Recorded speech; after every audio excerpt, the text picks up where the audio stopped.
Hi friends, എല്ലാവർക്കും PSC ഹബിൻ്റെ പുതിയൊരു എപ്പിസോഡിലേക്ക് സ്വാഗതം. ഇന്ന് നമ്മൾ കേരളത്തിലെ നദികളെക്കുറിച്ചുള്ള ഒരു വീഡിയോയാണ് ചെയ്യാൻ പോകുന്നത്.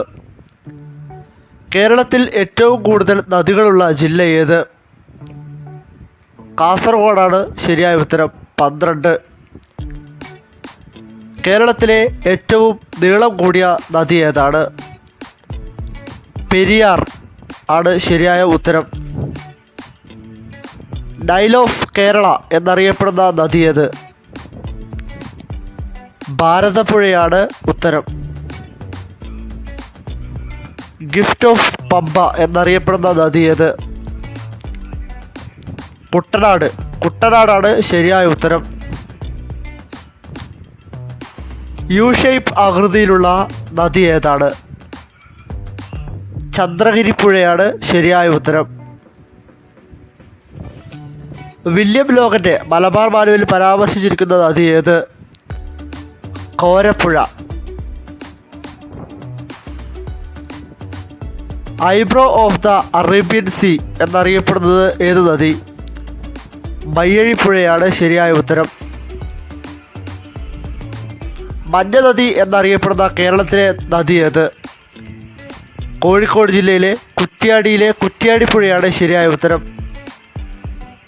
SK പൊറ്റക്കാടിൻ്റെ നാടൻ പ്രേമം എന്ന നോവലിൽ പരാമർശിക്കുന്ന പുഴ ഏത്? ഇരവഞ്ഞിപ്പുഴയാണ് ശരിയായ ഉത്തരം. ലൈഫ് ലൈൻ ഓഫ് കേരള എന്നറിയപ്പെടുന്ന നദി ഏത്? പെരിയാറാണ് ശരിയായ ഉത്തരം.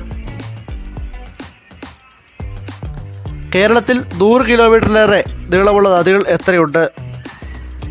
11 നദികളുണ്ട്. സൈലന്റ് വാലിയിലൂടെ ഒഴുകുന്ന നദി ഏത്? കുന്തിപ്പുഴയാണ് ശരിയായ ഉത്തരം. പ്രാചീന കാലത്ത് ബാരിസ് എന്നറിയപ്പെട്ടിരുന്ന നദി ഏത്? പമ്പയാണ് ശരിയായ ഉത്തരം. കേരളത്തിന് തെക്കേ അറ്റത്തുള്ള നദി ഏത്? നെയ്യാറാണ് ശരിയായ ഉത്തരം. കേരളത്തിലെ ഏറ്റവും ചെറിയ നദി ഏത്? മഞ്ചേശ്വരം പുഴയാണ് ശരിയായ ഉത്തരം. പ്രാചീന കാലത്ത് ചൂർണി എന്നറിയപ്പെട്ടിരുന്ന നദി ഏത്? പെരിയാറാണ് ശരിയായ ഉത്തരം. കണ്ണൂരിലെ ധർമ്മടം ദ്വീപിനെ ചുറ്റി ഒഴുകുന്ന നദി ഏത്? അഞ്ചരക്കണ്ടിപ്പുഴ. കേരളത്തിലെ ഏറ്റവും മലിനീകരണം കൂടിയ നദി ഏത്? ചാലിയാറാണ് ശരിയായ ഉത്തരം. ആദിശങ്കരൻ്റെ ജന്മം കൊണ്ട് പ്രസിദ്ധമായ കാലടി ഏത് നദീതീരത്താണ്?